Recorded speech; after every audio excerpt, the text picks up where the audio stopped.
লক্ষ্য করে দেখি আমার সন্তান মোহাম্মদ যখন আমার গর্ভে প্রচন্ড রোদের মধ্যে বের হলাম, লক্ষ্য করে দেখি আমি আমিনা যেই দিকে যাই ওই দিকে আমার মাথার উপরে আসমান থেকে কে যেন ছায়া বর্ষণ করে। পাথরের মধ্যে পা রাখার সঙ্গে সঙ্গে পাথরগুলো মোমের মতো গলে যাচ্ছে, কাটার মধ্যে পা রাখার সঙ্গে সঙ্গে কাঁটাগুলো পর্যন্ত ফুলের বিছানা হয়ে যাচ্ছে। কূপের কাছে পানি নেওয়ার জন্য গিয়েছি, কুয়ার পানিগুলো অনেক নিচে। লক্ষ্য করে দেখি নিচের পানিগুলো অটোমেটিক আমি আমিনার হাতের কাছে চলে এসেছে। প্রত্যেকটা সন্তান জন্মের পরে তার নাভিটা কেটে দেওয়া হয়, কিন্তু আপনার আমার নবী নাভি কাটা অবস্থায় জন্মগ্রহণ করেছে।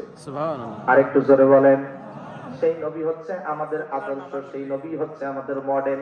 যে নবী খাদেমের সাথে উত্তম আচরণ করেছেন, যে নবী সাহাবীদের সাথে উত্তম আচরণ করেছেন, যে নবী স্ত্রীদের সাথে উত্তম আচরণ করেছেন, যে নবী ছোট ছোট বাচ্চাদের সাথে উত্তম আচরণ করেছেন, যে নবী এতিমদের সাথে উত্তম আচরণ করেছেন, যে নবী মুরব্বীদের সাথে উত্তম আচরণ করেছেন।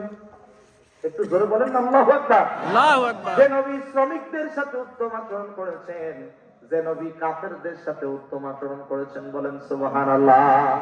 নবীজির খাদেম ছিল 8 বছরের বালক হযরত আনাস রাদিয়াল্লাহু তাআলা আনহু। আনাসের মা আনাসকে নিয়ে এসে বলেছে, নবীজি আমার সন্তান আনাসকে আজকের থেকে আপনার খাদেম বানায়া দিলাম। নবীজি বলে, আনাসের মা তুমি তোমার সন্তানকে নিয়ে যাও, মাত্র 8 বছর বয়স, কেমনে খাদেমের দায়িত্ব পালন করবে? হযরত আনাসের মা কেঁদে কেঁদে বলেন, নবীজি আমার সন্তান বড় কোনো কাজ করতে পারবে না, আমার সন্তান অজুর পানি এনে দিতে পারবে, মেসওয়াক এনে দিতে পারবে, জুব্বা এনে দিতে পারবে, আপনার পাঞ্জাবি এনে দিতে পারবে। এই কথাগুলো শুনে নবীজি বড় খুশি হয়ে গেলেন। ডাক দিয়া বলেন, ও আনাসের মা তুমি তোমার সন্তানকে রেখে যাও, আজকের থেকে তোমার সন্তান আনাসকে আমার খাদেম হিসাবে নিয়োগ দিয়ে দিলাম।